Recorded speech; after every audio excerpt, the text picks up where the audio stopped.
निर्वाचन आयोग में क्या चर्चा हुई थी? कौन से भाग में है निर्वाचन आयोग? भाग 15। भाग 15 अनुच्छेद 324 से लेकर 329 तक। हमने आपको बताया था भारत का चुनाव आयुक्त तो पहले क्या था, एक सदस्यीय, फिर बाद में क्या हो गया, बहुसदस्यीय। ठीक है। अंत में जो वर्तमान में बहुसदस्यीय किस समिति की सिफारिश पर? गोस्वामी समिति, जिसके अध्यक्ष कौन थे? दिनेश गोस्वामी। मुख्य चुनाव आयुक्त पहले कौन थे हमारे? कुमार सेठ। वर्तमान में 25 में कौन है? राजीव कुमार। ठीक है। इसके अलावा हमने बताया था इसकी योग्यताएं, तो संसद इस पर संविधान मौन है, इसकी योग्यताएं निर्धारण करने का अधिकार किसको दिया गया है? संसद। इसको पद से हटाया कैसे जाएगा? जैसे सुप्रीम कोर्ट के मुख्य न्यायाधीश को हटाया जाता है। आपको प्रक्रिया हम बता चुके, लोकसभा से शुरू करनी है तो 100 सदस्य, राज्यसभा से शुरू करनी है तो 50 सदस्य, और दोनों सदनों के 2/3 बहुमत से ही हटा सकते हैं। याद रहेगा। इसके अलावा और कुछ बात हुई थी आगे? लास्ट यही लिखा गया था। ठीक है। लिखिए कार्यकाल।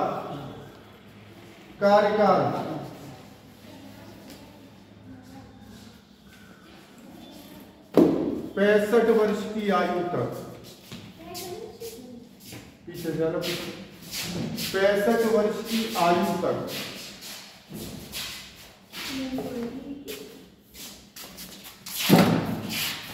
फैक्ट वाली चीजें पहले लिखवा देते। लिखो त्याग पत्र। किसे देगा त्याग पत्र? त्याग पत्र, हाँ, डैश करके राष्ट्रपति।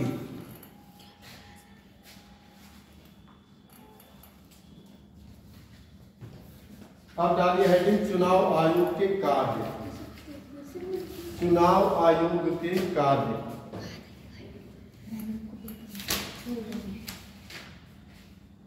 आप बताओ पहले क्या क्या कार्य होंगे, फिर हम इस पर चर्चा करते हैं। बताए सबसे पहला कार्य, सबसे पहला चुनाव कराता, लेकिन किसके? सबसे पहला काम किसका है? चुनाव कराता। ठीक है। और आपको पता है कि भैया इसका जिम्मेदारी है कि ये पूरी तरह से ईमानदारी से चुनाव कराए। चुनाव कराता है किस किस के? लोकसभा, राज्यसभा। अरे नहीं, शुरुआत करते हैं हम लोग। बिल्कुल आप सही कह रहे हो। राष्ट्रपति, उपराष्ट्रपति, लोकसभा, राज्यसभा। इसके अलावा और कोई चुनाव? एक राज्य चुनाव आयोग भी होता है। तो आपके दिमाग में क्या आएगा? और कोई चुनाव होंगे? विधानसभा और विधान परिषद, जिला पंचायत। ना। देखो, आपको ऐसा लगे कि विधायक राज्य के होते हैं तो इनका चुनाव राज्य चुनाव आयोग कराता हो, तो ऐसा नहीं। इनका चुनाव भी कौन कराएगा? केंद्र वित्त आयोग, वो केंद्र चुनाव आयोग। राज्य चुनाव आयोग केवल स्थानीय स्वशासन के चुनाव कराता है, जो हमने लास्ट क्लास में पढ़ाया। ठीक है। स्थानीय स्वशासन में ग्राम पंचायत, खंड पंचायत, नगर पंचायत, नगर पालिका, नगर निगम, तो ये मुख्य 6 चुनाव कराता है। कभी भी मत सोचना ये विधायक राज्य वाले चुनेंगे, सुनेंगे केंद्र वाले। ठीक है। लिख लीजिए। जिला पंचायत वाले भी मतलब राज्य वाले कराते हैं। हाँ, स्थानीय स्वशासन के सारे, ग्राम पंचायत, खंड पंचायत, जिला पंचायत, तीनों इधर तीनों उधर, वो सब राज्य को देगी जिम्मेदारी।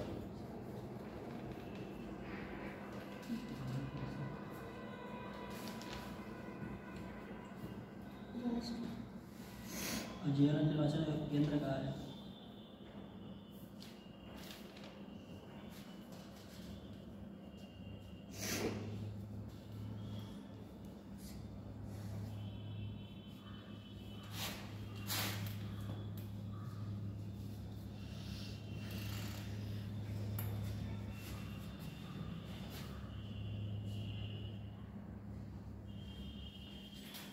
ठीक है।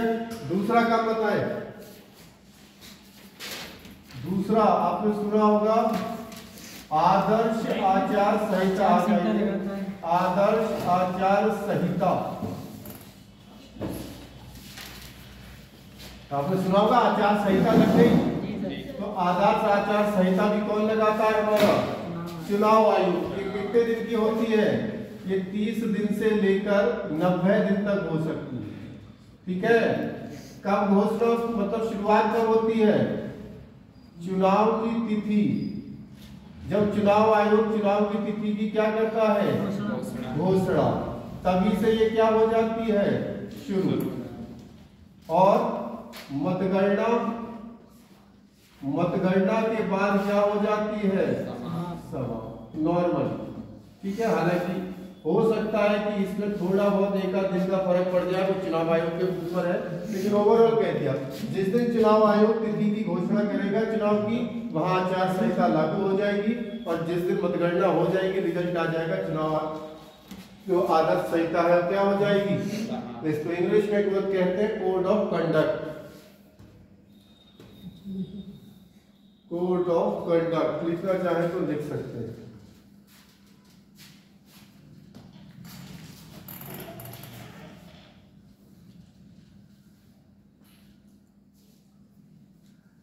और काम बताओ।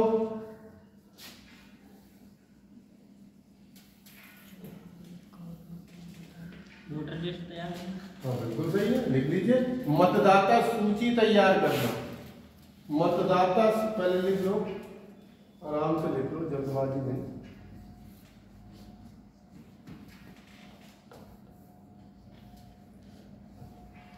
अगला लिखो मतदाता सूची तैयार करना। वोटर लिस्ट आती है, किसका नाम है किसका नहीं है, मतदाता सूची तैयार करना। और बताइए, मतदाता सूची और वोटर आईडी भी तो आपको मिलते हैं, तो परिचय पत्र प्रदान करना। परिचय पत्र या वोटर आईडी लिख सकते हैं अच्छे से, वोटर आईडी प्रदान करना। वोटर आईडी या परिचय पत्र प्रदान करना। और बताओ, ये तो हो गई बेसिक चीजें। निष्पक्ष चुनाव, वो तो जब जो लिखा है ना चुनाव कराना, तो उसका मतलब ये है कि भैया निष्पक्ष चुनाव कराना इसकी जिम्मेदारी है। इसीलिए इस आयोग को बनाया गया है कि किसी भी तरह की धांधली वो तो चीजें अलग थी, वो तो सब चुनाव आयोग है, वो आ ही जाएगा। ठीक है, अब इतने नहीं। अब ध्यान करो, आर्टिकल 82 इसका में और क्या काम है? परिसीमन करना। इसकी हालांकि हम लोग कहां पढ़ चुके हैं? आर्टिकल 82 में भी ये देखने को मिलता है और यहाँ भी देखने को मिलता है। क्या होता है परिसीमन? बताओ, मैं लिखवा चुका हूं। निर्वाचन क्षेत्र का निर्धारण करना।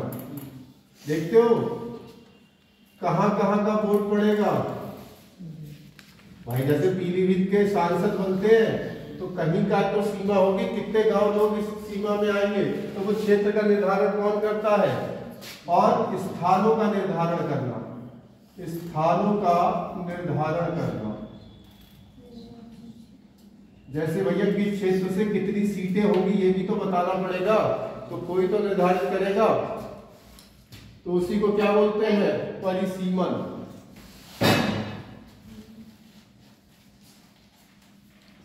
समझ गए नहीं समझे? जैसे पीलीभीत से 4 विधायक है, 4 ही क्यों है, 5 क्यों नहीं है? तो वो स्थान का निर्धारण किसी आधार पे तो होगा। आधार क्या है? जनसंख्या। पीलीभीत का एरिया कहां तक आएगा ये भी कौन तय करेगा? परिसीमन। इसके बारे में मैंने कुछ बताया था, जरा बताओ। मैंने एक समिति की भी बताई थी और अध्यक्ष भी बताए थे आपको, बताओ।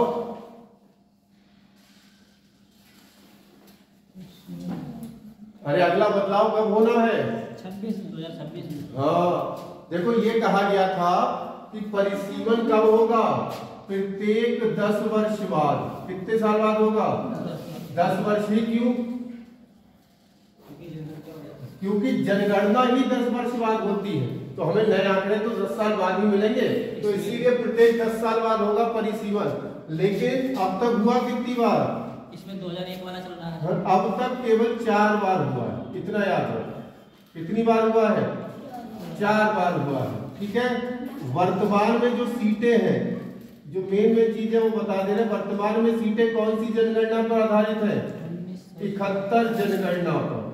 आप सोचो, आपके 11 जनगणना हो गई है, तो आंकड़े आपको उसके हैं नहीं, ये कौन सी जनगणना के आंकड़े चल रहे हैं? पढ़ा था लोकसभा में 543 सीटें हैं, राज्यसभा में 245। ये कौन सा आंकड़ा चल रहा है? यूपी से 80 सीटें हैं, तो ये कौन सा आंकड़ा चल रहा है अभी तक? इसमें बदलाव कौन होगा बताओ? अभी बताया तुमने, बदलाव होगा 2026 में, यानी अगला परिसीमन। और जनगणना कौन सी होगी? 2001 जनगणना पर आधारित होगा,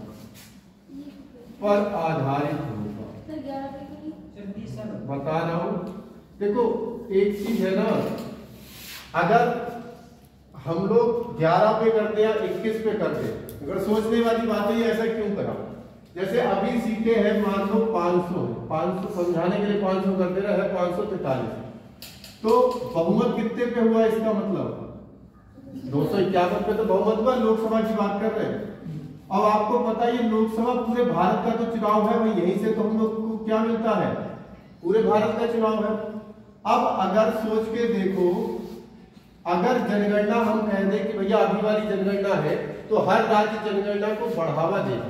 जैसे कुछ ऐसी पार्टियां हैं जो उस राज्य तक सीमित है, समय समाजवादी पार्टी है, आपको उत्तर प्रदेश के अलावा ज्यादा इसका विख्यात नहीं दिखेगा, तो वो क्या कहेंगे? ज्यादा से ज्यादा जनगणना हो और उत्तर प्रदेश में 80 की जगह 180 सीटें हो जाए। अब 180 सीटें केवल एक राज्य से हो गई, जनगणना अगर ज्यादा है तो ये बताओ ये पूरे देश का चुनाव रहा, अब उसे कितनी चाहिए? केवल 70-71 सीटें तो चाहिए। अब मान लो दूसरे नंबर पे हमारा महाराष्ट्र होगा, महाराष्ट्र में 70 हो, बिहार हो गया, 3 ही राज्यों से क्या बन जाएगा? प्रधानमंत्री। तो ये पूरे देश का क्या रहा? उसीलिए उन्होंने कहा पीछे वाली जनसंख्या से चलते रहो, जिससे आगे वाला कोई राज्य बढ़ावा ना। अभी जो वर्तमान में है वो बढ़ावा क्यों देगा? क्योंकि जनगणना तो पुरानी चल रही, इसीलिए वो बढ़ावा ना दे। इसीलिए उन्होंने क्या कहा, और बदलाव कब होना है? 26 में। इसीलिए बनाया गया नया संसद भवन, क्योंकि पुराने संसद भवन एक तो पुराना बहुत हो गया 100 साल से ऊपर, और दूसरा उसमें बैठने की जगह, जाहिर सी बात है 545 सीटें बढ़ के 888 के आस पहुंच जाएंगे, तो इसी वजह से नया संसद भवन हमें बनाना पड़ा। याद रहेगा? चलिए लिख लीजिए फिर आगे। अब उत्तर प्रदेश की जनसंख्या को देखोगे तो 200 सीटें पार हम अकेले कर जाएंगे, तो फिर मतलब ही क्या रहा? अभी भी कौन सा बुरा है? देखो 543 में 3 राज्य देख लो, 80 यूपी, 48 महाराष्ट्र, 40 किसके? बिहार। कितने हो गए? 8 8 16, 168 सीटें 3 राज्य का दे रहे, बचा ही क्या? तो इसी वजह से उन्होंने दिक्कत करी।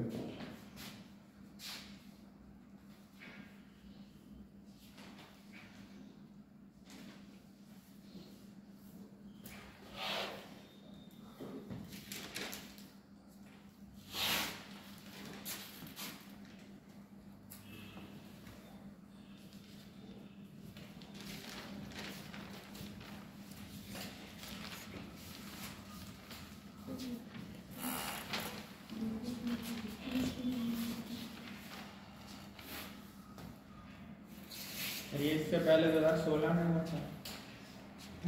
कुलदीप सिंह ये 4 बार हुआ, 16 में नहीं हुआ था। होना चाहिए था, लेकिन उससे पहले हुआ था 71 में, वही चल रहा है अभी तक। होना देखो कितनी बार जनगणना होगी, 50 से लगा 10-10 साल बाद होती आ रही है। होना हर 10 साल में था, लेकिन हुआ कितनी बार? ये विवादित बहुत रहा, परिसीमन जो था ना विवादित बहुत रहा। इसीलिए एक लाइन और लिखो, नोट करके यहीं पर एक लाइन लिखो नोट करके। अनुच्छेद 329 में कहा गया है, अनुच्छेद 329 में कहा गया है कि परिसीमन को किसी भी न्यायालय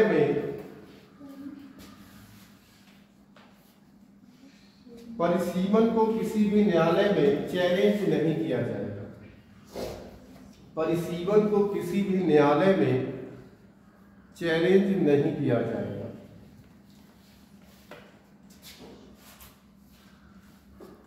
न्यायालय में चैलेंज नहीं किया जाएगा। ऐसे सिक्किम उठ के कह रहे यार हमारे यहाँ तो एक ही सीट है, तो हम तो वही परिसीमन पे केस कर देंगे। नहीं, पहले ही लिख दिया उन्होंने, परिसीमन पे आप उंगली वो जैसा तय करेगा वैसा ही हो। ठीक है, यहाँ तक कोई दिक्कत? अगला काम लिखिए, राष्ट्रीय दल का दर्जा देना। नेशनल पार्टी, राष्ट्रीय दल का दर्जा देना, राष्ट्रीय दल का दर्जा देना। राष्ट्रीय दल का दर्जा जिसे पार्टी को मिल जाता है उसे बकायदा दिल्ली में ऑफिस मिलता है, उसका पूरे भारत में चुनाव चिन्ह एक रहेगा, उसके अध्यक्ष को कैबिनेट मंत्री के बराबर क्या दी जाएगी सुविधाएं। इस समय कितनी राष्ट्रीय पार्टियां हैं भारत में? राष्ट्रीय है लगभग गिन के देखो।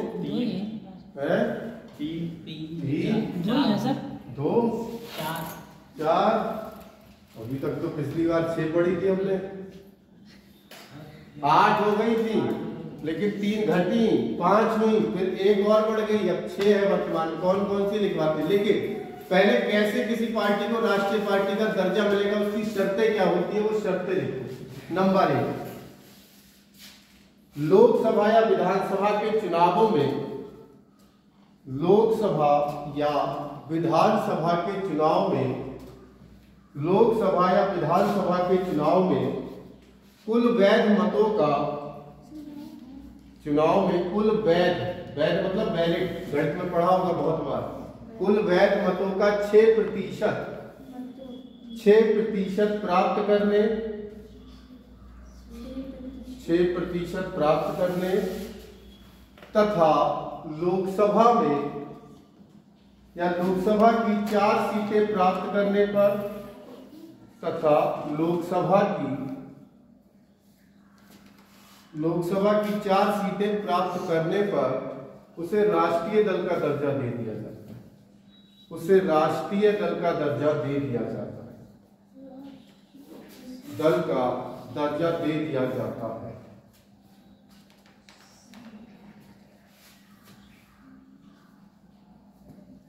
ठीक है, जिस बार चुनाव में नहीं मिलेगी हटा देंगे, हटा दिया। देखिए वर्तमान में 6 राष्ट्रीय दल है, वर्तमान में 6 राष्ट्रीय दल है।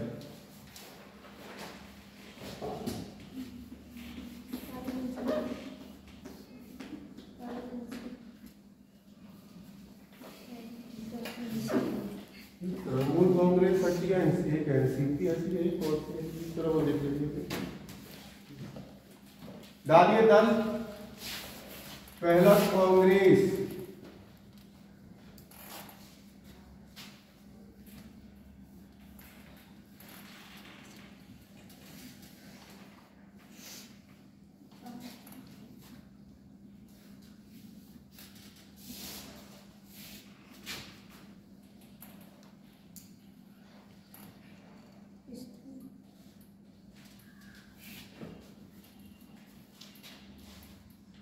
देखिए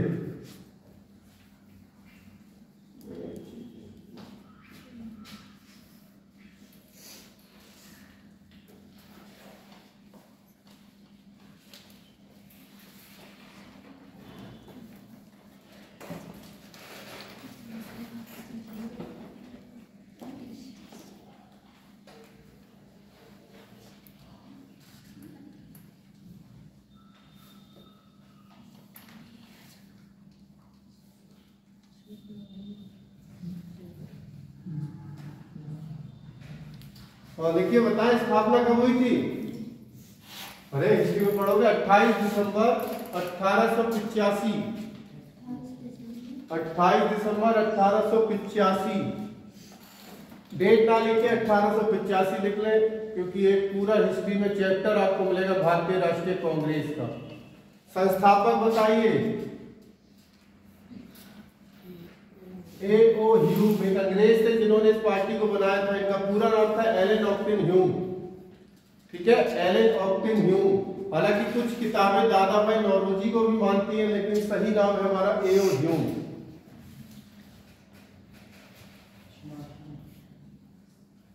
ठीक है, चुनाव चिन्ह बना लो या देख लो, हमसे हाथ पकड़ लो।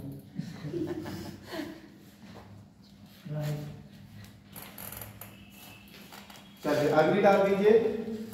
सर स्थापना जहाँ होती है वो भी होती है जगह का, जगह लिखना चाहो तो लिख सकते हो। इसकी स्थापना होनी कहाँ थी? पुणे में, लेकिन वहां पर हाँ नहीं होनी पुणे में थी पूरी। हाँ, लेकिन वहां पर एक बीमारी फैल गई। वो बीमारी जो चूहों से फैलती है, प्लेग बीमारी है, जिससे होने वाली मौत काली मौत, पास्टुला पेस्टिस बैक्टीरिया फैलती है। प्लेग बीमारी इतिहास में आपको बहुत बार मिलेगी। अहमदाबाद मिल मजदूर आंदोलन, प्लेग। आपसे पूछेगा किस बीमारी के कारण 4 मीनार बनाई गई, तो वो भी क्या था? प्लेग, कुली कुतुब शाह। ठीक है, तो हो रही है महाती, लेकिन हुई थी बंबई से, लेकिन कोई दिक्कत नहीं। अगली डाल दीजिए BJP, Bharatiya Janata party. Bharatiya Janata party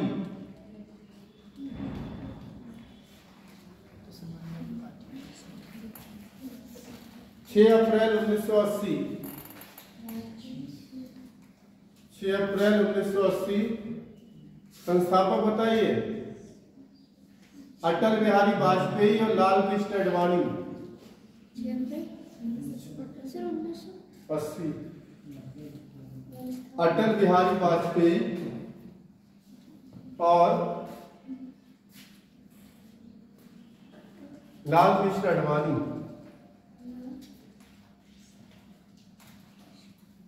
Lal Krishna Advani. चुनाव चिन्ह आपको पता ही।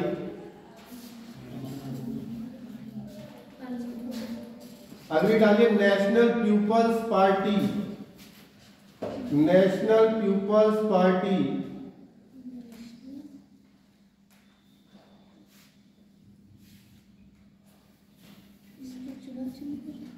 नेशनल पीपल्स पार्टी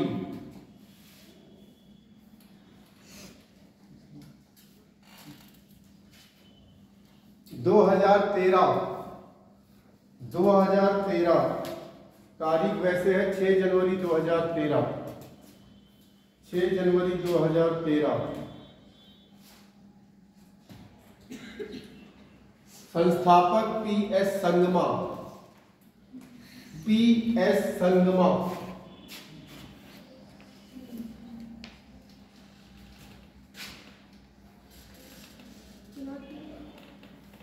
चुनाव चिन्ह किताब।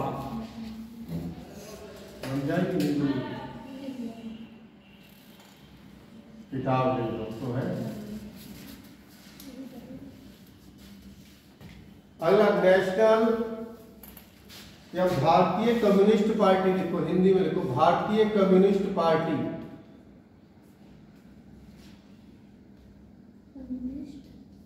कम्युनिस्ट पार्टी एनसीपी बोलते हैं, लेकिन ब्रैकेट में डाल देना मार्क्सवादी। मार्क्सवादी 2 है नेशनल पीपल, ये मार्क्सवादी 2 है कम्युनिस्ट पार्टी, एक मार्क्सवादी है, एक सिंपल है। भारतीय कम्युनिस्ट पार्टी ब्रैकेट में मार्क्सवादी लिखो। 7 नवंबर 1964। 7 नवंबर 1964।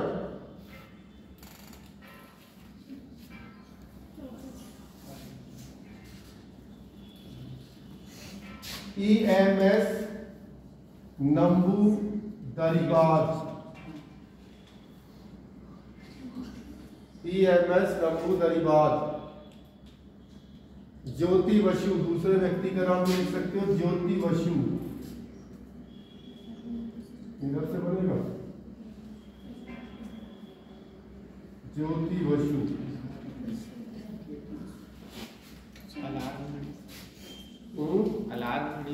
ना ना ना, वो सिंपल वाली 2 है मार्क्सवादी, इसका वो है हथौड़ा और हसिया।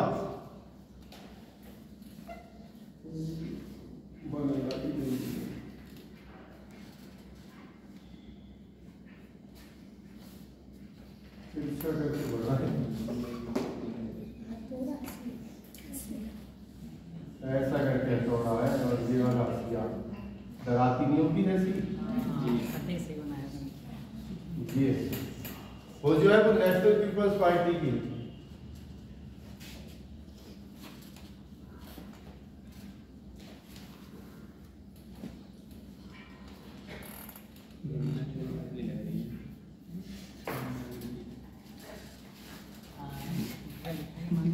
हो गया? कितनी हो गई? 4।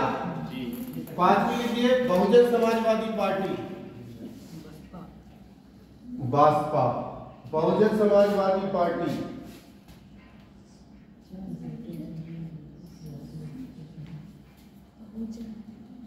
14 अप्रैल 1984। 14 अप्रैल 1984। जी अभी इनको सीटें तो मिली नहीं। हाँ की बात तो है। लोकसभा नहीं मिली, लेकिन अभी इससे दर्जा नहीं छीना है। आपको सीटें ही तो नहीं मिली, उसमें एक शर्त क्या है, 6% वोट तो ला रही है। 14 अप्रैल 14 अप्रैल को जो होता है काशीराम, तो लिखिए काशीराम। 1984 कितना बोला था, 1984। इससे पहले कितना बोला था उसमें, 1964। इससे पहले जो बोली थी 1964। तुमने कितना लिखा है, वही तो मैं टेंशन में आ गया। 1964। चलिए चुनाव चिन्ह हाथी लिख लीजिए। लास्ट डालिए जिस पार्टी को भी ये चर्चा में इसीलिए रहा है क्योंकि एक पार्टी जो नई है उसको भी दर्जा मिला है, आम आदमी पार्टी। काशीराम संस्थापक काशीराम, चुनाव चिन्ह हाथी। लास्ट पार्टी डालिए आम आदमी पार्टी। आम आदमी पार्टी अभी हाल ही में इनको मिला है पंजाब में सरकार बनने के बाद। आम आदमी पार्टी कब बनी, 2012। केजरीवाल। हाँ जी, अरविंद केजरीवाल। चुनाव चिन्ह पता ही है सभी को, झाड़ू। बिल्कुल सही। और सर इसको नहीं मिली, किसको, ये क्या नाम, सपा ना सपा को नहीं, अभी तक नहीं मिली है। स्थापना 2012। ऐसा नहीं इंटरनेशनल बनने के लिए हर राज्य से सीट चाहिए हो, है? हर राज्य से वोट चाहिए हो। ना उन्होंने लिख दिया, शर्त अभी तुम्हें लिखवा दूंगी, ठीक है। संस्थापक अरविंद केजरीवाल। अरविंद केजरीवाल। झाड़ू चुनाव चिन्ह, ठीक है। अब लिखिए राज्य दल का दर्जा देना, राजकीय दल का दर्जा देना, राजकीय दल का दर्जा देना, राजकीय दल का दर्जा देना। स्टेट पार्टी इंग्लिश में, वो नेशनल पार्टी थी, ये स्टेट पार्टी। लिखेंगे विधानसभा चुनाव में, विधानसभा चुनाव में, विधानसभा चुनाव में कुल मतों का 6%,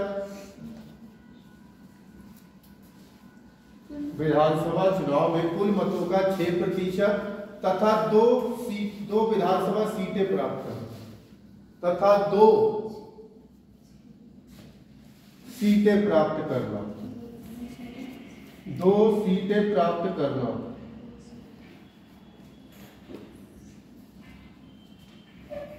ठीक है। देखिए वर्तमान में 58 राजकीय दल है। ये आंकड़े बढ़ते घटते रह सकते हैं, तो ध्यान रखना है। वर्तमान में 58 राजकीय दल है, ठीक है। ये आंकड़े मैं आपको बता रहा हूं जो चुनाव आयोग ने मार्च 2024 में दिए थे, उसके मुताबिक है। अब अगले आंकड़े आते हैं, किसी का बढ़ता है या घटता है तो पता नहीं, ठीक है। आंकड़े कब तक के, जहां पर लिखेगा मार्च 2024 तक, ठीक है। तो दिक्कत यहां तक, और कुछ रह गया इसमें, नहीं रह गया, नोट करके लिखो। ये एक सीट निर्धारित करी जाती है, इसमें एक सीट में वोटों की संख्या होती होगी। क्या चीज, एक सीट निर्धारित करी जाती है कि एक सीट में वोटों कुछ वोट होते होंगे। इसमें एक सीट में, जैसे कोई सीट बताते हैं कि 4 सीट या 2 सीट, वो मैंने कहा चुनाव आयोग तय करेगा, पूरे राज्य में अनुपात से होना चाहिए, वो जनसंख्या के हिसाब से। हर राज्य की जनसंख्या के हिसाब से हमारा ज्यादा रहता है यूपी का, क्योंकि हमारी जनसंख्या है। जैसे नॉर्मली तो ये कहा गया था कि 10 लाख जनसंख्या पर एक सांसद बनेगा। अब उस हिसाब से जरा यूपी को देखना, कितनी जनसंख्या, लगभग 20 करोड़, तो कितने सांसद जाएंगे। तो इसी वजह से आंकड़े हमारे पिछले चल रहे, बस अनुपात से रहेगा, ठीक है। चलिए नोट करके लिखिए। 61वें संविधान संशोधन 1989 में 61, 61वें संविधान संशोधन 1989 में 1989 में मतदान डालने की आयु को 21 वर्ष से घटाकर 18 वर्ष किया गया। मतदान डालने की आयु को 21 वर्ष से घटाकर 18 वर्ष किया गया। 21 वर्ष से घटाकर 18 वर्ष किया गया।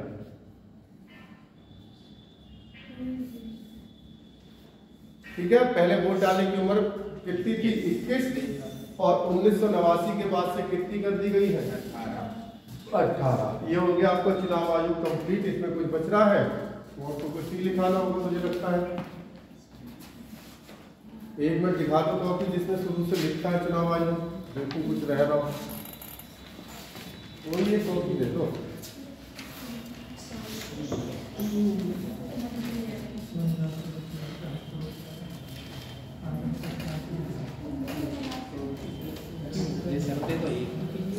एक चीज और लिख लो, देखो निर्वाचन आयोग से संबंधित समितियां, निर्वाचन आयोग से, या ऐसे लिख सकते हो चुनाव सुधार समितियां, या निर्वाचन आयोग सुधार समितियां, निर्वाचन आयोग या चुनाव सुधार समितियां।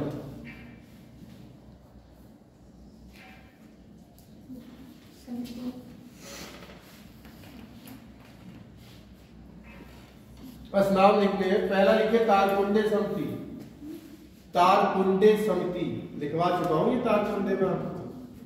तारकुंडे समिति कौन थे अध्यक्ष? बीएम तारकुंडे, ब्रैकेट में लिखो अध्यक्ष बीएम तारकुंडे, बीएम तारकुंडे।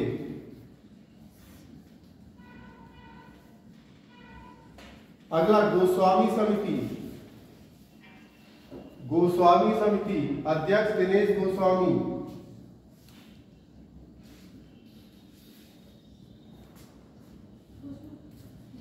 गोस्वामी समिति अध्यक्ष दिनेश गोस्वामी।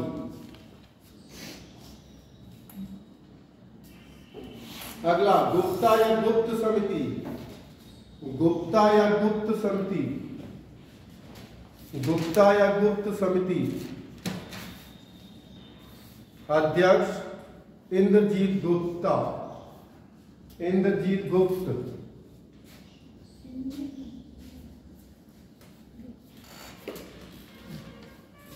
लास्ट लिखिए संविधान समीक्षा आयोग, संविधान समीक्षा आयोग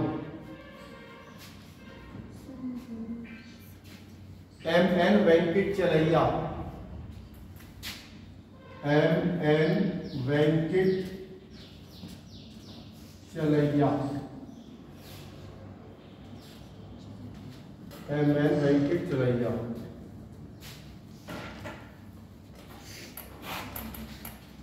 ठीक है, ये हो गया कंप्लीट निर्वाचन आयोग। भाग 15 कंप्लीट, डालिए भाग 16।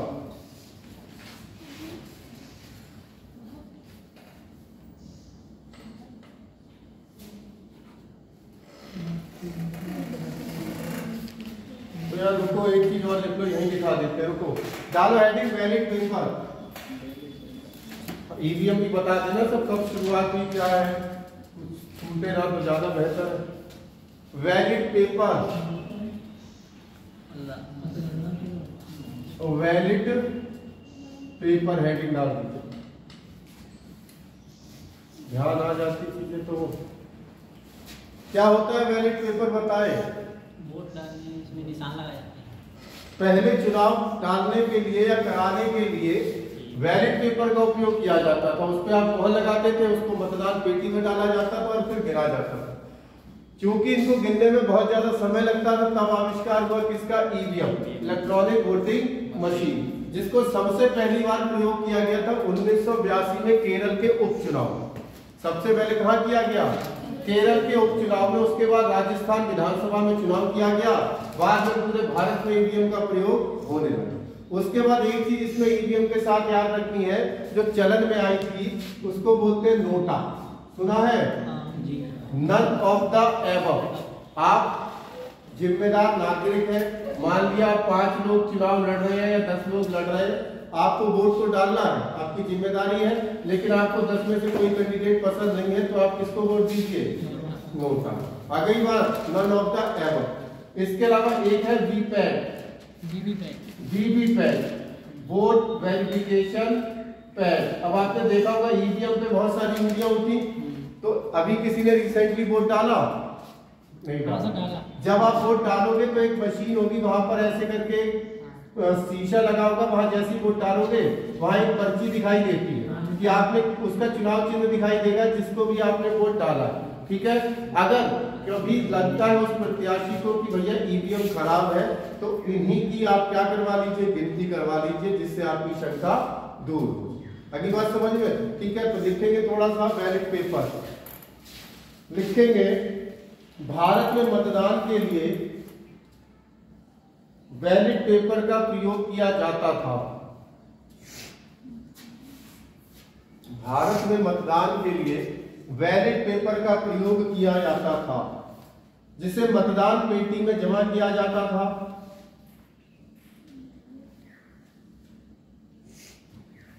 जिसे मतदान पेटी में जमा किया जाता था, मतदान पेटी में जमा किया जाता था, जिसे गिनने में बहुत अधिक समय लगता था, जिसे गिनने में बहुत अधिक समय लगता था, गिनने में बहुत अधिक समय लगता था, बहुत अधिक समय लगता था, जिस कारण ईवीएम का प्रयोग किया गया। Electronic voting machine, full form जिसे नाम बताओ लिख रहे, ईवीएम का प्रयोग किया गया। ऐसे लिखते हैं ईवीएम, पूरा नाम इलेक्ट्रॉनिक वोटिंग मशीन, ईवीएम का प्रयोग किया गया। पहला पॉइंट लिखेंगे, ईवीएम का पहला प्रायोगिक परीक्षण, ईवीएम का पहला प्रायोगिक परीक्षण कब बताया? 1982 में केरल, 1982 में केरल के उपचुनाव में कोलेरू सीट पे किया गया। केरल 1982 में केरल के उपचुनाव के कोलेरू सीट पर किया गया, कोलेरू सीट पर किया गया, कोलेरू सीट पर किया गया। अगला लिखिए, ज्यादा तेज बोल रहा हूं क्या? कोलेरू सीट पर किया गया। ईवीएम का निर्माण भारत में हुआ था?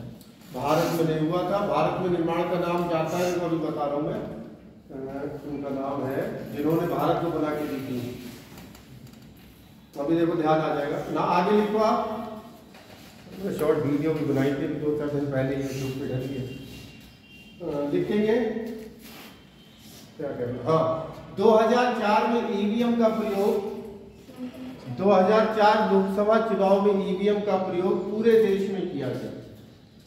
2004 लोकसभा चुनाव में ईवीएम का प्रयोग पूरे देश में किया गया।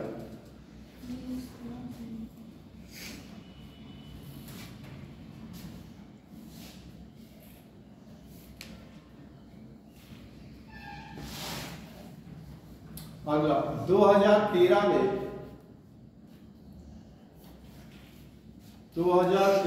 नोटा का सर्वप्रथम प्रयोग किया गया। 2013 में नोटा का सर्वप्रथम प्रयोग किया गया। नोटा NOTA का सर्वप्रथम प्रयोग किया गया। ब्रैकेट में डाल दीजिएगा छत्तीसगढ़, छत्तीसगढ़।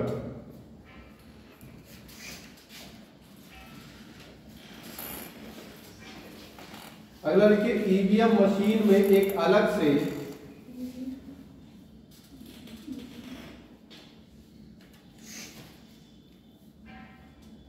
ईवीएम मशीन में अलग से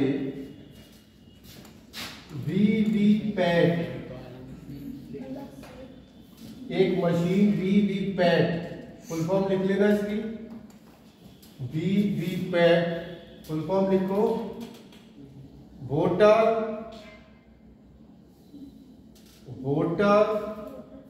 वेरिफिकेशन पेपर ऑडिट ट्रायल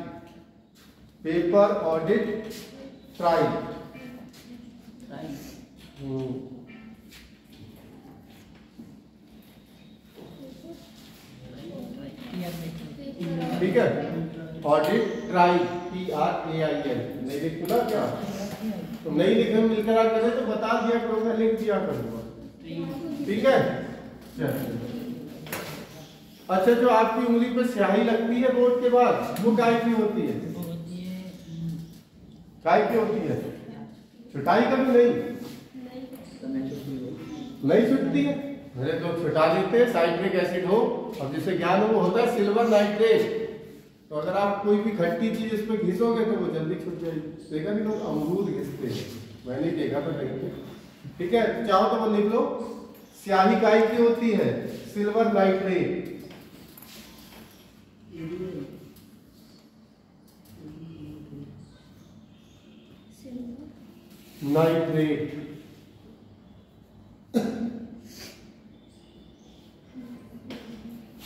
ठीक है, अब हो गया ये कंप्लीट पूरी तरह।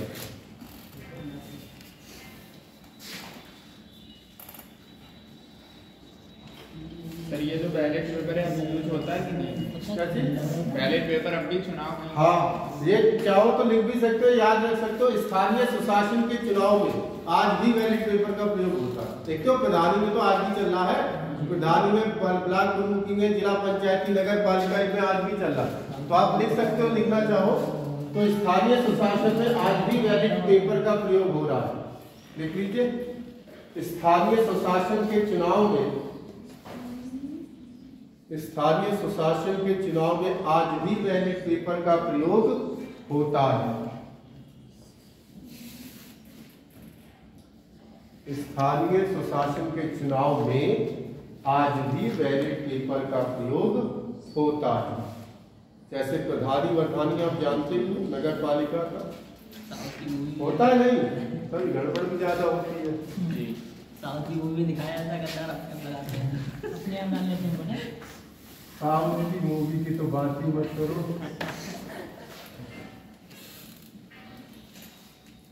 डाल दीजिए भाग 16। इसमें 4-5 आर्टिकल फेमस है, लेकिन इसमें 3 चीजें आपको मेनली मिलेंगी। एक अनुसूचित जाति आयोग, एक अनुसूचित जनजाति आयोग और एक अन्य पिछड़ा वर्ग आयोग, ठीक है। तो ये 2-3 चीजें आपको यहाँ पे फेमस मिलेंगी। और इसका नाम अगर पूछे तो कुछ वर्गों के लिए विशेष प्रावधान, कुछ वर्गों के लिए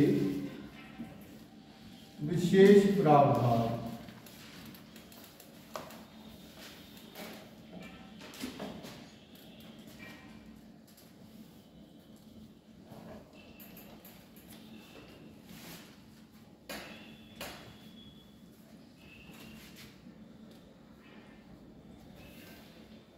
ठीक है,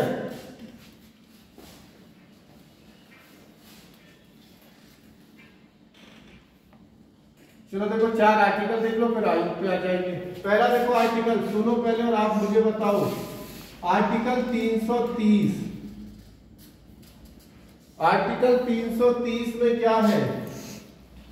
लोकसभा में SC व ST का आरक्षण। और जब मैंने आपको लोकसभा पढ़ाई थी तब मैंने बताया था कि कितनी सीटें आरक्षित है, बताए तो लोकसभा में कितनी सीटें वर्तमान में आरक्षित है? अरे वर्तमान में आरक्षित है कितनी सीटें? 100 लिखवाई थी। SC के लिए कितनी है? 84 और ST के लिए कितनी थी? 47। जोड़ के इतनी ही तो हो रही है। मैंने बताया भी था, ये एग्जाम में आपके पूछा गया था। जो चीज पूछी गई वो भी याद नहीं रखोगे तो गड़बड़ है, क्योंकि तुम लोग लिखने पे नोट्स पर पहले भरोसा है, कहीं भर जाए कॉपी याद। धोखे से भी सर जी मिटा ना दे, उससे पहले कॉपी में छपा हो। हाँ बढ़िया करके बनाना, आगे बच्चों के भी तो काम आ जाएंगे। इतना थोड़ा बदल जाएगा, समझा, थोड़ा बहुत बदलाव होगा। तो वो मैं कही देता हूँ कि चैप्टर खत्म होने के बाद जगह छोड़ दिया करो। आपके बच्चे हो सकता है उनके बच्चे।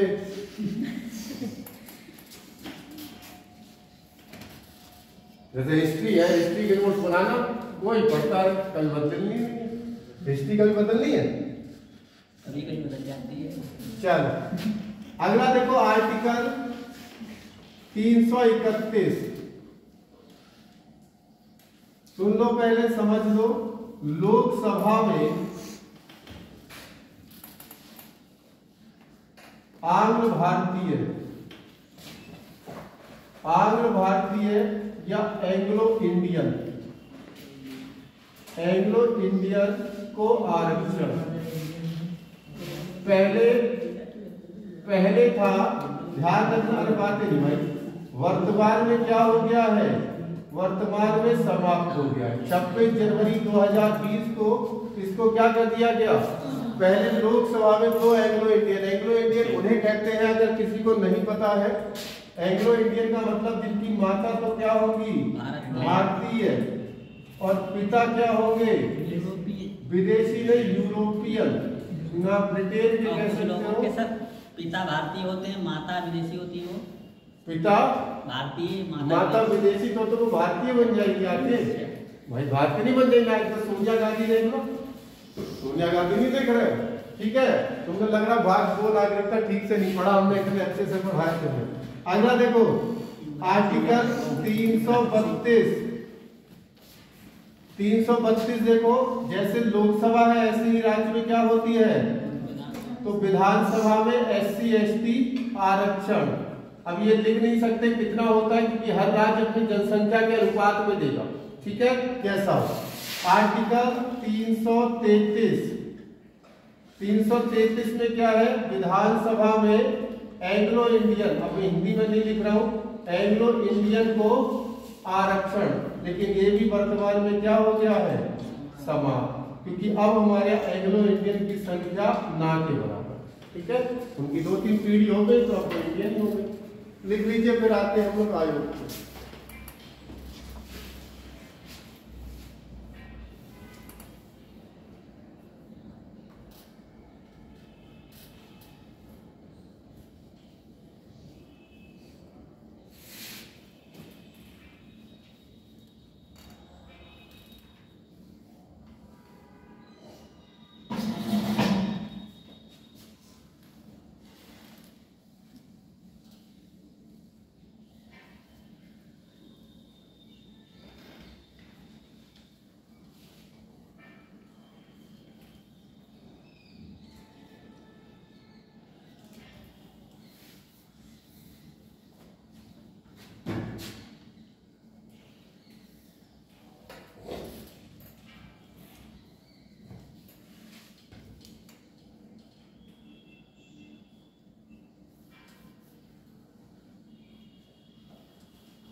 आज बृहस्पति, आज आयोग हो जाएंगे, राजभाषा आयोग, संविधान संशोधन, संवैधानिक इतिहास छोड़ रखा है। पहला चैप्टर हमने 3-4 क्लास हो।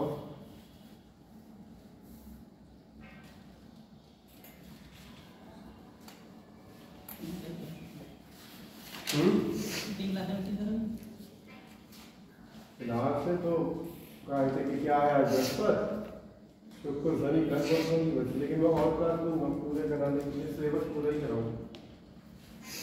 लेकिन मैं मंडे ट्यूजडे वेडनेसडे हूँ नहीं में। एक तो संख्या तुम लोगों की कम हो रही, संख्या बढ़ाओ। पेपर चलने वाले हैं ना, तभी बच्चे कम होंगे।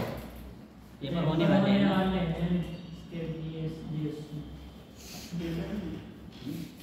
बीएससी के पेपर इस समय सेमेस्टर सेमेस्टर वाइज होती है बीएससी,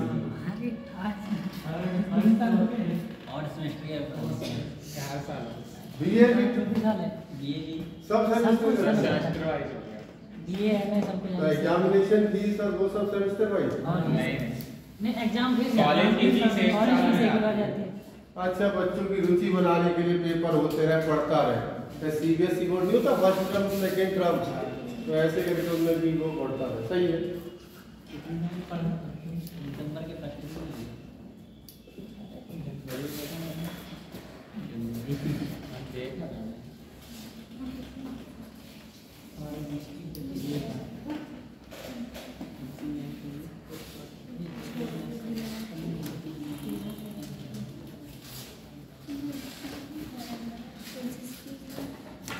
देखो, एक चीज शुरू करने से पहले आपने कुछ आयोग पढ़ लिए, जैसे अभी कौन सा निर्वाचन आयोग पढ़ा और कौन सा वित्त आयोग पढ़ा था।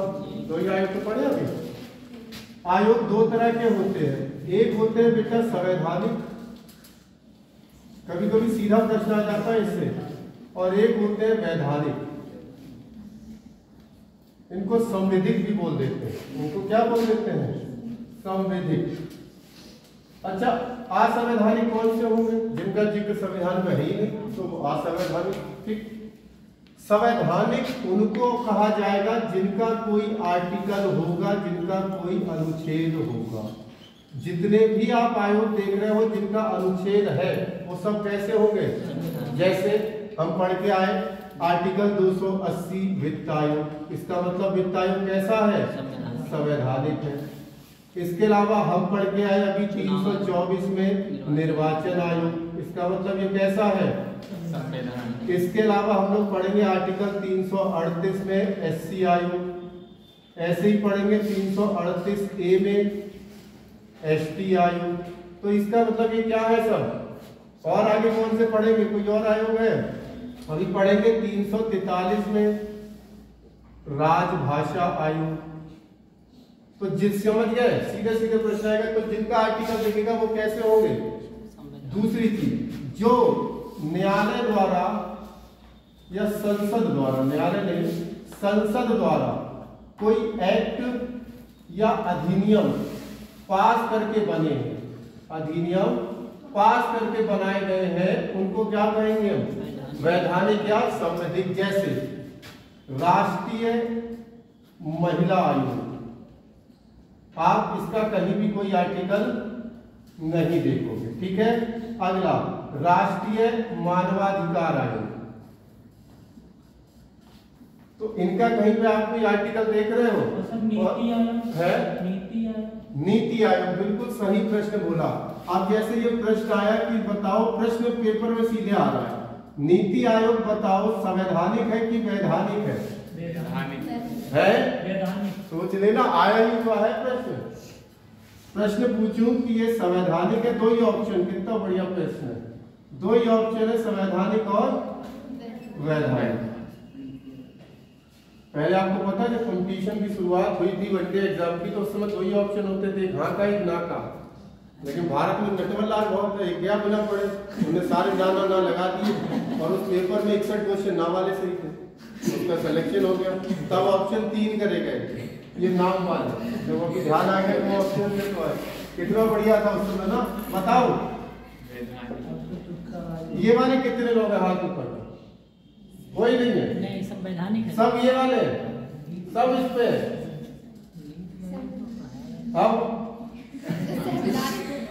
अब ये बहुत अच्छा प्रश्न था।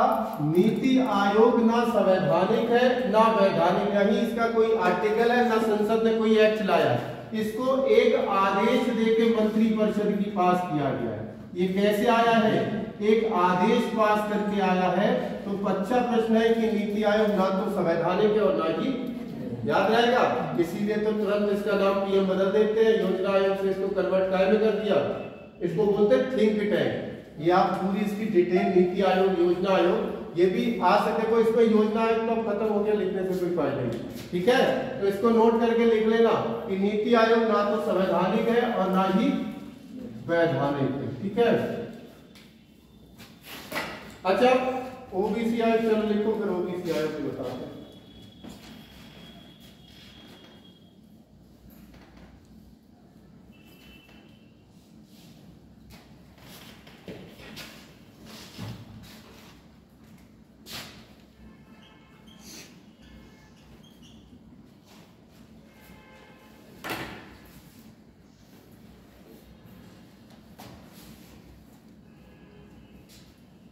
कभी कभी सीधा प्रश्न आ जाएगा, इनमें से छांटने को दे देगा, इनमें से बताओ 3 इनमें से दे दिए, उसमें वैधानिक कौन सा है, या उधर से दे दिया है किसमें।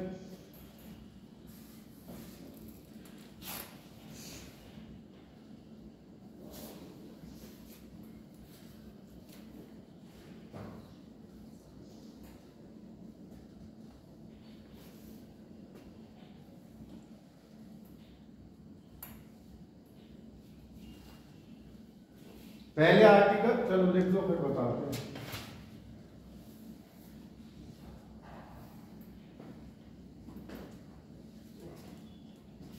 साइन हो गए सबके? मेरे नहीं हुए।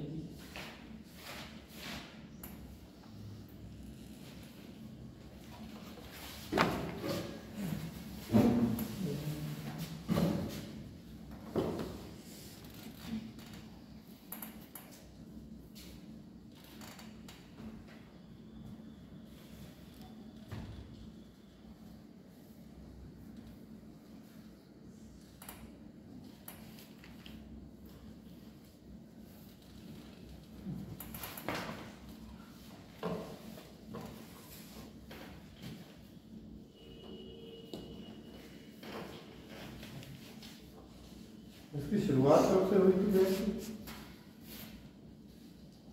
शुरू से कोई याद है? लगभग कब से हुई? जुलाई में हुई थी।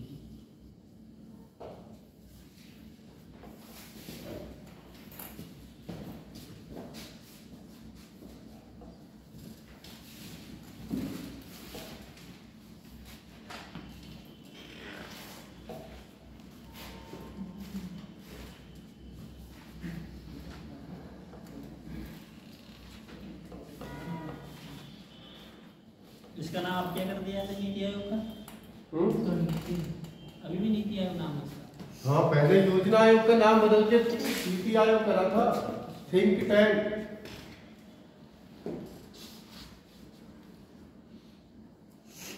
जहां से आप लोग सोचना खत्म करते हैं वहां से ये सोचना शुरू करते हैं, थिंक टैंक।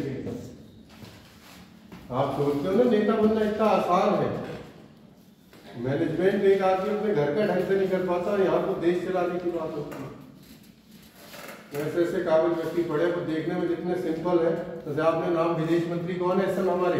एस जयशंकर। उनकी काबिलियत आप सोच नहीं सकते कितनी है। यूएनओ में जब स्पीच देते हैं तब देखना कभी, पाकिस्तान की तो थू कर दी थी, बोलने में चुप हो गई थी, वो दोबारा बोली ही नहीं।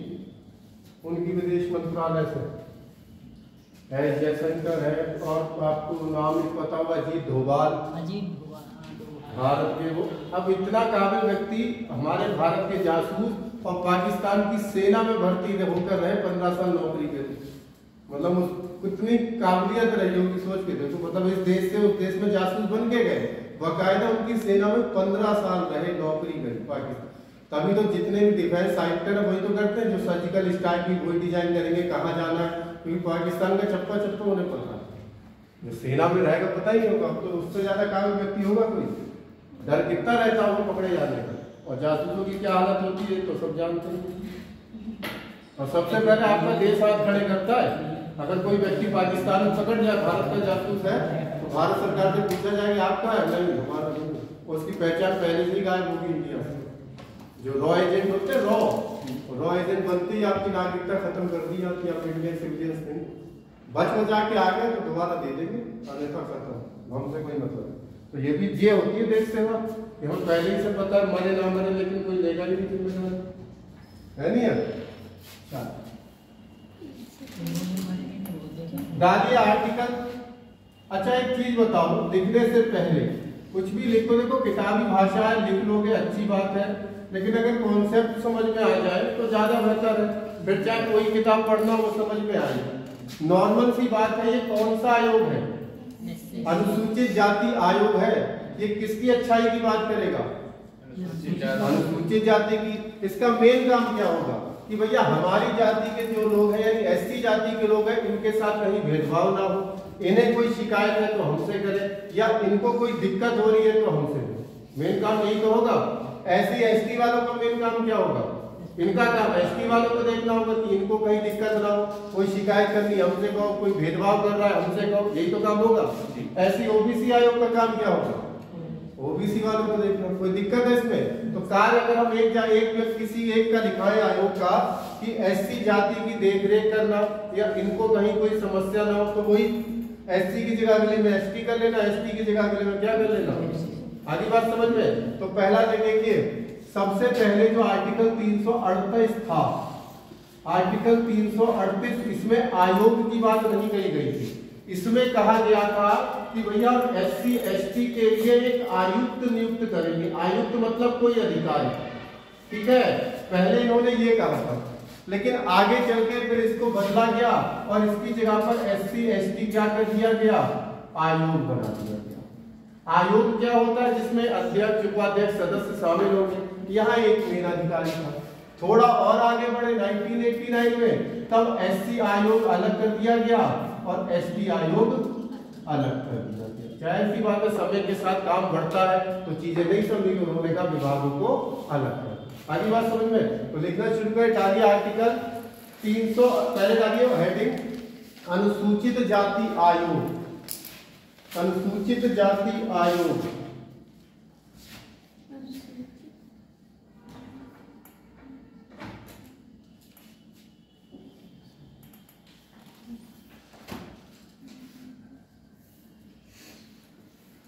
कैसा आयोग है? संवैधानिक, वैधानिक? देखिए, एक संवैधानिक आयोग है। एक देखो, एक में डिटेल आराम से लिखा दे रहा हूं, आगे आप चेंज करते रहे, ठीक है, घर जाके। यह एक संवैधानिक आयोग है, संवैधानिक आयोग है जो भारत में अनुसूचित जनजाति के, जो भारत में अनुसूचित जनजाति अनुसूचित जाति के, जो भारत में अनुसूचित जाति के हितों की रक्षा हेतु कार्य करता है। अनुसूचित जाति के हितों की रक्षा हेतु कार्य करता है। हितों की रक्षा हेतु कार्य करता है। एसटी वाले में क्या लिखोगे? अनुसूचित जनजाति के हितों की, ओबीसी में पिछड़ा वर्ग जी। तो लैंग्वेज यही आ जाएगी। डालिए आर्टिकल 338, आर्टिकल 338 देखिए, इस अनुच्छेद में यह उल्लेखित है, इस अनुच्छेद में यह उल्लेखित है, यह ऐसे लिखो, इस अनुच्छेद में यह उल्लेखित था, इस अनुच्छेद में यह उल्लेखित था कि एससी तथा एसटी के लिए, कि एससी तथा एसटी के लिए,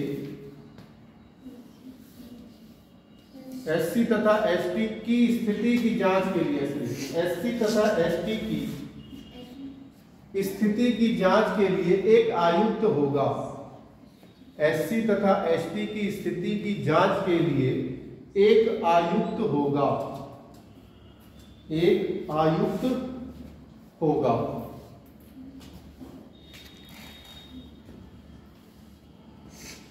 ठीक है, अगली लाइन से लिखेंगे 65वें संविधान संशोधन 1990 द्वारा, 65वें संविधान संशोधन 65, 65वें संविधान संशोधन 1990 के द्वारा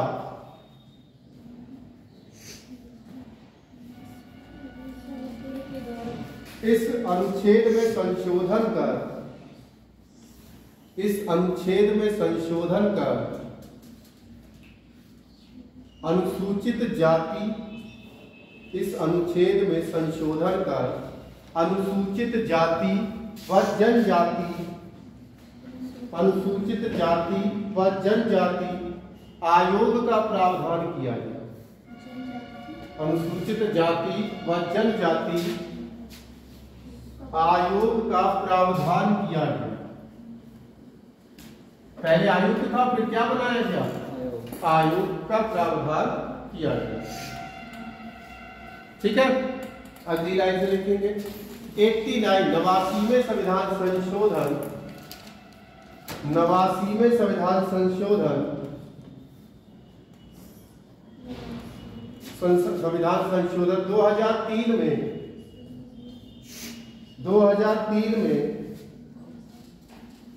89 में संविधान संशोधन 2003 में एससी व एसटी के लिए अलग अलग आयोग का प्रावधान किया गया। एससी व एसटी के लिए अलग अलग आयोग का प्रावधान किया गया। अलग अलग आयोग का प्रावधान किया गया।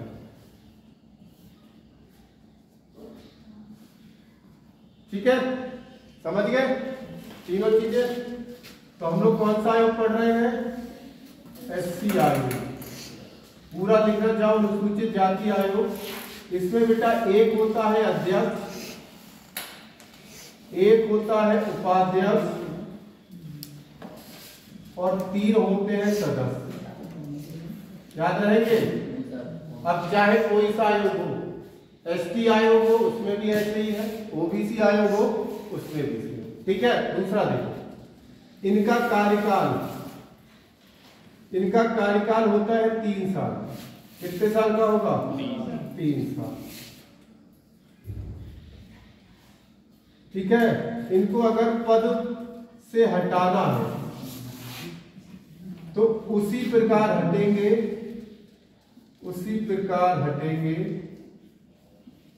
जिस प्रकार सुप्रीम कोर्ट का, यहां ऐसी सुप्रीम कोर्ट लिख लो, नहीं यहां पर गड़बड़ कर दोगे। यहां सुप्रीम कोर्ट का मुख्य न्यायाधीश, याद है? मुख्य नाम लिखो, न्यायाधीश। इनको कार्यकाल के बीच में वैसे ही हटाया जा सकता है जैसे सुप्रीम कोर्ट के न्यायाधीश को हटाया। आगे बात समझ में? लिख लीजिए, कार्य लिखा दे रहे हैं तो तीनों आयोग एक साथ आपके कंप्लीट हो जाएंगे, या हम यहीं पे लिखवा देंगे। अभी आप लोग एससी मत लिखो, अनुसूचित जाति लिखो पूरी, तो बाद में एससी सुप्रीम कोर्ट और एससी में कंफ्यूज हो जाओ।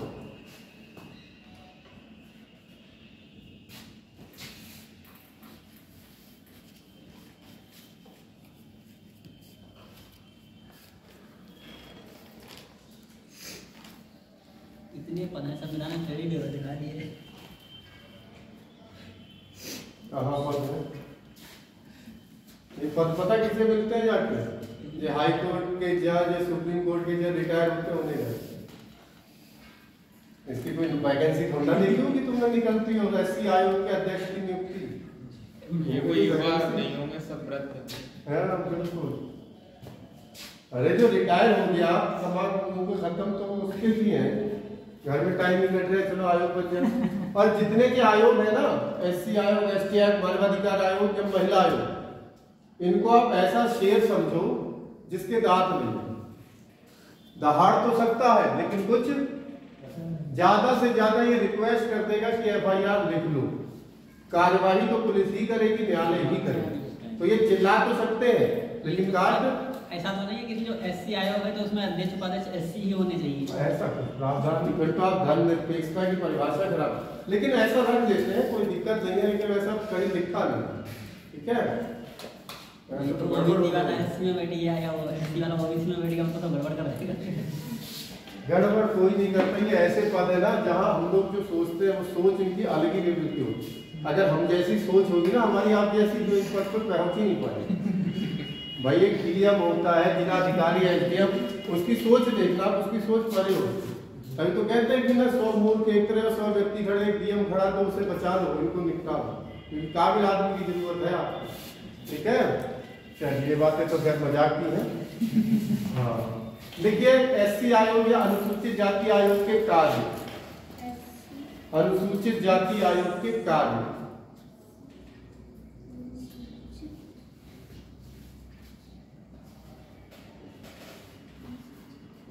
लिखो एससी, एक ही कार्य लिखा दे रहा हूं, उससे समझ जाना सभी चीजें। लिखो एससी के लोगों पर अत्याचारों से संबंधित, एससी के लोगों पर अत्याचारों से संबंधित शिकायतों की सुनवाई करना।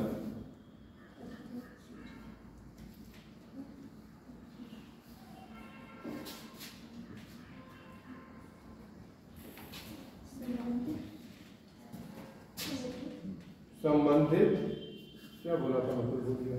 शिकायतों की शिकायतों की सुनवाई करना, एससी के लोगों के अत्याचारों से संबंधित शिकायतों की लोगों की शिकायतों की सुनवाई करना, यही तो होगा और क्या होगा इसका। नोट करके लिखो, नोट करके 3 पॉइंट लिखो, ये कर क्या सकते हो। अत्याचारों से संबंधित शिकायतों की सुनवाई करना, नोट करके लिखे। आयोग संबंधित व्यक्ति को सम्मन जारी कर सकता है, आयोग संबंधित व्यक्ति को सम्मन जारी कर सकता है, संबंधित व्यक्ति को सम्मन जारी कर सकता है, संबंधित व्यक्ति को सम्मन जारी कर सकता है। सम्मन मतलब एक नोटिस की तरह होता है, ठीक है, कि आप गड़बड़ कर रहे हो तो एक आपको चेतावनी है, ठीक है। दूसरा सम्मन इंग्लिश का शब्द ना, हिंदी और इंग्लिश का नहीं, उर्दू भाषा का शब्द है सम्मन, ठीक है। वैसे इसकी हिंदी होगी क्या, आदेश पत्र, इस तरह से कुछ कह सकते हैं, लेकिन कानूनी भाषा में सम्मन ही चलता। लिखेंगे अगला, उसे अपनी गवाही शपथ पत्र पर देने को कह सकता है, उसे अपनी गवाही व शपथ पत्र देने को कह सकता है, गवाही व शपथ पत्र देने को कह सकता है, ठीक है। फिर गवाही दो आके या शपथ पत्र लिखित मतलब शिकायत दो जो भी हो। और लास्ट, पुलिस में एफआईआर दर्ज कराने को कह सकता, पुलिस में एफआईआर POLICE, पुलिस में एफआईआर दर्ज कराने को कह सकता है। बस कह ही सकता है, कहीं पे कुछ कर पा रहा है। एफआईआर दर्ज कराने को सब में कह ही सकता है, कर नहीं सकता। करना उसी को होगा जो व्यक्ति पीड़ित है या फिर जिस पे आरोप लगे, ठीक है। अब डाल दीजिए आर्टिकल 338 से एसटी आयोग, एसटी आयोग डालिए, एसटी आयोग आर्टिकल 338A,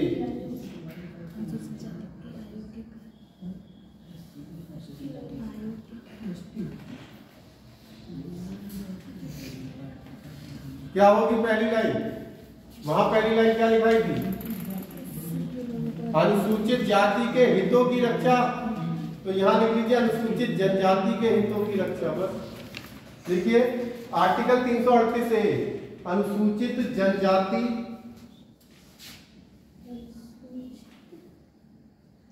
हितों की रक्षा हेतु कार्य करता है, अनुसूचित जनजाति के हितों की रक्षा हेतु कार्य करता है, हेतु कार्य करता है, ठीक। लिख दिया मैंने, फिर से वही कॉपी पेस्ट। एसटी आयोग में भी क्या होगा, कार्यकाल पद से हटाना, उसमें एक लाइन और लिखी जाएगी। लिखो पहले इसे, फिर मैं लिखवा देता हूं, लिखो इसे, एक लाइन बस आगे है ज्यादा।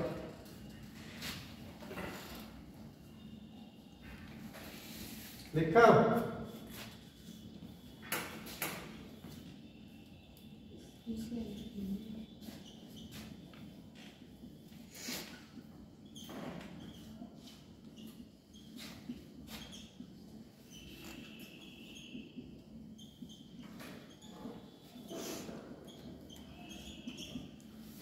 कौन है एससी आयोग के अध्यक्ष इस समय?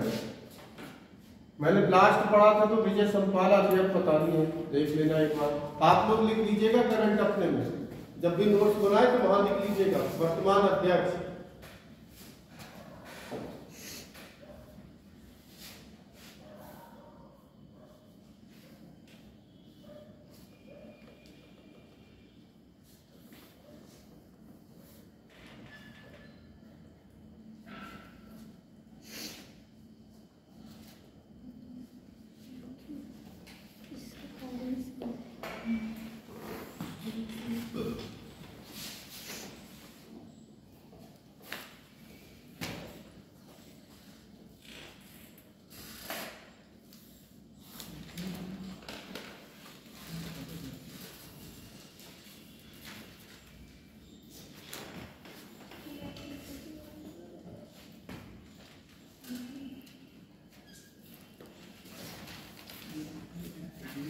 मैं इनका खींच दिया था।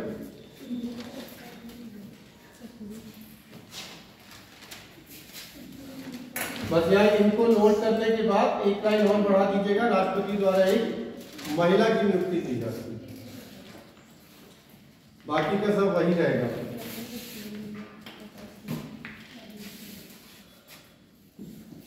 लिख गया? लिख रहा है तो लिख लो। उसके बाद वही हेडिंग डालना, आयोग के कार्य। बता मुझे बताओ। अरे पता, समस्या नहीं रहनी चाहिए एक भी। बताओ तो क्या कहना चाह रहे हैं। ये जो नोट किया है इसके बारे में कह रहे कि उसी के जैसा है सारा। बिल्कुल वही मैंने बताया ना, आयोग की बिल्कुल एक ही है। एक ही से तो अलग करे गए हैं, बस ये एक लाइन अलग है यहाँ पे। ठीक है, कार्य बताओ, आयोग के कार्य बताओ क्या होंगे, आप ही बताओ। सर वैसे ही होंगे, अत्याचार संबंधित। एसटी, वहां पे एससी था, यहाँ क्या कर दो, एक तो बता लोगों के अत्याचार, हितों का संरक्षण कर दो। सुनवाई की शिकायत, वही सब लोग बिल्कुल सेम है। चाहो तो अपने आप लिख लेना, चाहो 4 लाइनें छोड़ दो। ठीक है, 4 लाइनें छोड़ दो, घर से लिख लेना बिल्कुल। तो बस वहां एससी है, एससी की जगह क्या करते रहना, एससी। ठीक है, अब हाँ अपने हिसाब से अपनी लाइनें छोड़ दीजिए, जितना आपका गैप बनता है। अब डालिए अनुसूचित जनजाति संशोधन अधिनियम। ये नया चेंज हुआ है, वो लिख लीजिए। अनुसूचित जनजाति संशोधन अधिनियम 2022। अनुसूचित जनजाति संशोधन अधिनियम, अनुसूचित जनजाति, जाति नहीं है, जनजाति संशोधन अधिनियम 2022।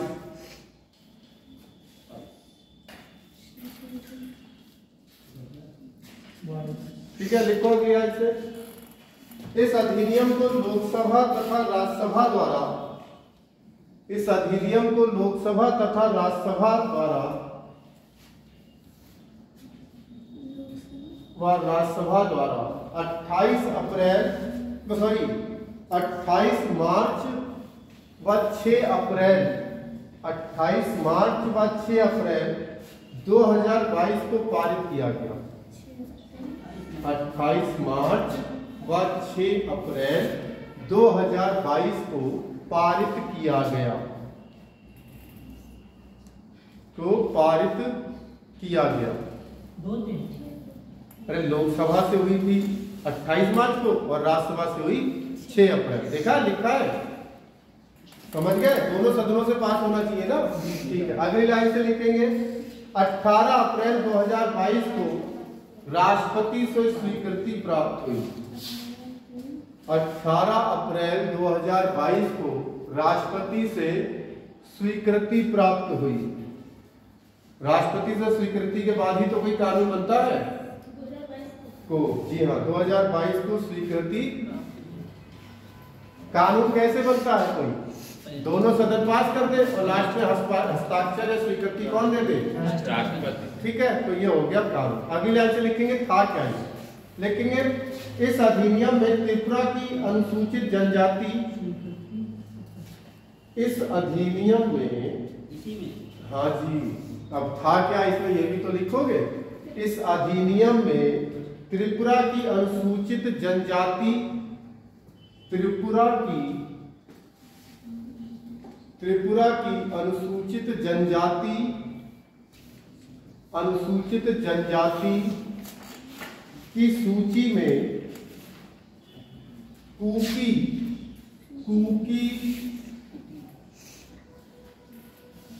सूची में कुकी जनजाति की उपजाति के रूप में, ये लिखा है, कुकी जनजाति की उपजाति के रूप में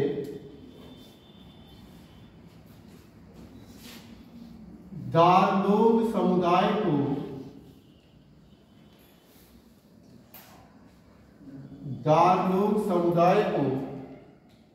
शामिल किया गया। दारलोग समुदाय को शामिल किया गया। ठीक है, आप त्रिपुरा देखोगे, उसका नाम त्रिपुरा क्यों पड़ा? त्रि मतलब तीन, पुरा मतलब पानी, तीन ओर से पानी से घिरा या बांग्लादेश से घिरा है कौन हमारा त्रिपुरा। तो वहाँ जब भी कोई बॉर्डर अंतर्राष्ट्रीय सीमा से लगता है ना, तो वहाँ पर बहुत ज्यादा भेदभाव होता है जनजातियों का। तो ये बहुत दिनों से मांग हो रही थी, तो अब जाके इनकी क्या हुई है फाइल याद रहेगी। तो ये हो गया आपका अनुसूचित जनजाति। अगला डालिए आर्टिकल 342, आर्टिकल 342 अन्य पिछड़ा वर्ग आयोग।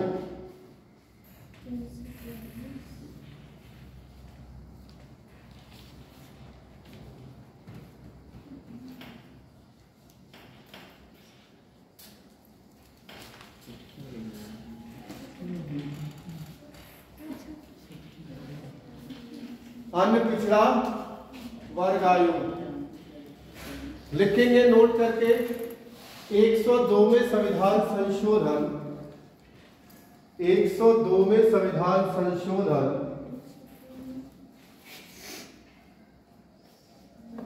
संशोधन 2018 में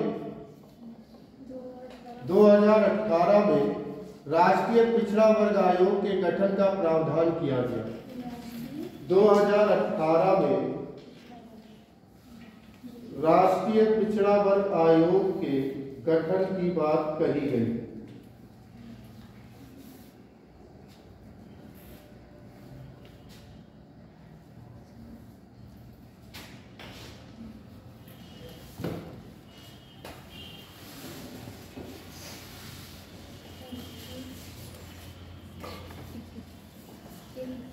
की बात कही गई।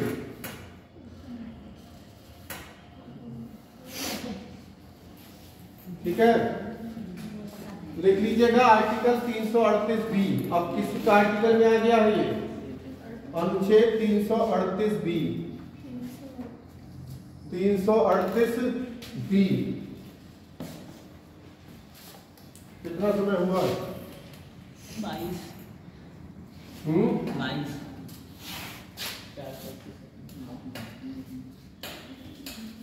डालिए ओबीसी आयोग।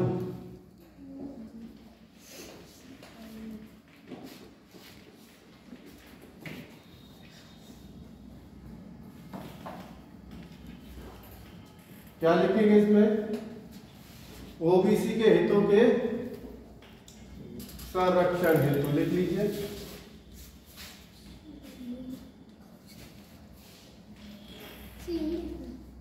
पहले एक लाइन लिखिए, वो जो सबके में पहले लिखी जा रही है, कौन सी लिखी गई? यह आयोग, मैं बोल देता हूं, लिखिए यह आयोग अन्य पिछड़ा, यह आयोग अन्य पिछड़ा वर्ग या ओबीसी, क्या थी गाइस? ओबीसी के हितों के संरक्षण हेतु बनाया गया,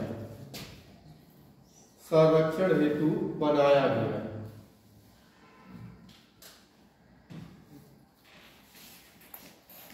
कुछ भी चेंज है, कॉन्सेप्ट समझ जाओ तो तीनों आयोग एक बार में याद हो सकते हैं, होंगे कि नहीं? आप डालिए ओबीसी आयोग, कॉपी पेस्ट लिखो। मेरा समय बच रहा है, तुम्हारा लिखो, तुम्हें तो लिखना ही है।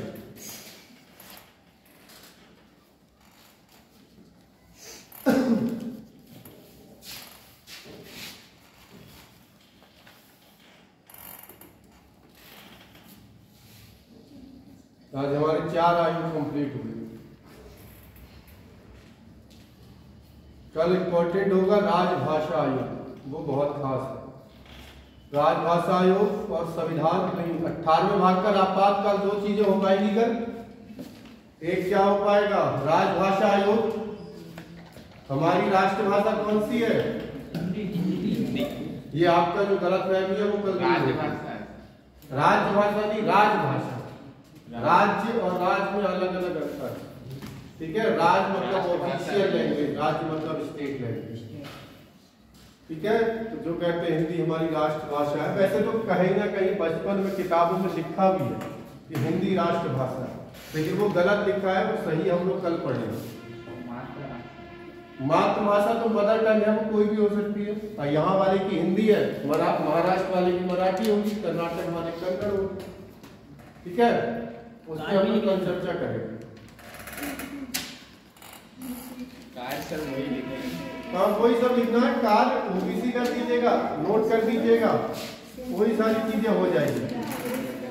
ठीक है, अब देखो आपकी कितनी चीजें रह गई है। एक तो रह गया राजभाषा आयोग, दूसरा रह गया आपातकाल, तीसरा संविधान संशोधन और एक संवैधानिक इतिहास 4 और एक विविध की क्लास होगी 5। अनुसूचियां हो गई, वो तो शुरू में ही करा देंगे। बताया था आपने कुछ संवैधानिक इतिहास वही बोल रहा हूँ। बीच में कहीं अरे वैसे तो पढ़ने को भी बहुत कुछ है, अभी पढ़ोगे तो इनके राष्ट्रीय ध्वज, राष्ट्रीय बीच में पक्षी और बहुत कुछ है। बीच में कहीं थोड़ा पेट छूटा है हमने लगा पेज छूटा होगा समितियों का, भाग 4 से ऊपर भाग 4 से ऊपर, भाग 4 से ऊपर हाँ नहीं समितियाँ भाग 4 से ऊपर क्या छूटा? अरे वो मौलिक अधिकारों से संबंध है, वो तो 2-4 लाइन है, वो ऐसा कुछ नहीं है खास। ठीक है, वो तो कुछ करंट से जुड़ी हुई चीजें हैं, संविधान का पार्ट नहीं। और यही 4, 5, 6 टॉपिक होते देखते हैं, जितनी जल्दी निपट जाए उतना अच्छा। अगला डालिए, आप कल शुरू करेंगे, डालिए भाग 17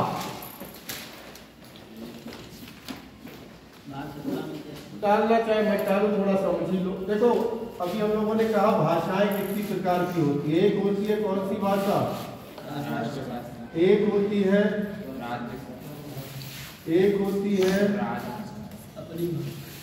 और एक होती है, इसके अलावा कोई भाषा थोड़ी ना सुनी होगी। राष्ट्रभाषा उसे कहते हैं जो पूरे देश में बोली जाए। क्या हिंदी हमारे पूरे देश में बोली जाती है? इसीलिए हम हिंदी को राष्ट्रभाषा नहीं। राजभाषा उसे कहते हैं जो पूरे राज्य में बोली जाए। जैसे हिंदी हमारे पूरे राज्य में बोली जाती है, तो हिंदी हमारी क्या हो गई? हमारे उत्तर प्रदेश की, हर राज्य की अलग अलग है। उत्तर प्रदेश की 2 राजभाषाएं है, पहली हिंदी है, दूसरी कौन सी? उर्दू। 1989 में उसको दर्जा दिया। पड़ोसी उत्तराखंड है, उसकी पहली हिंदी, दूसरी संस्कृत।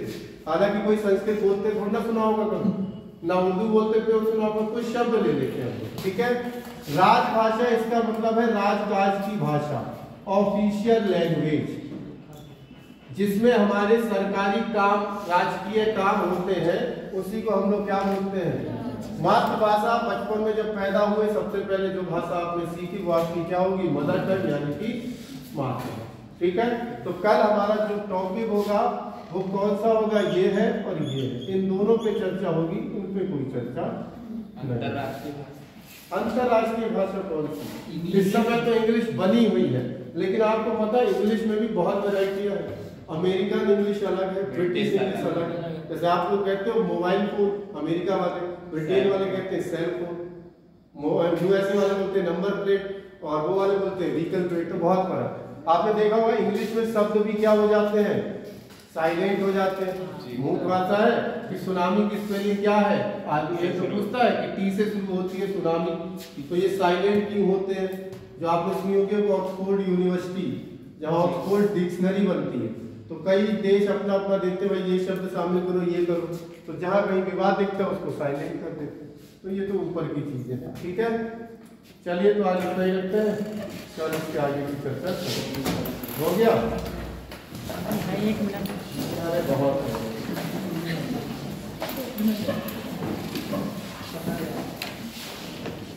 अरे भगवान।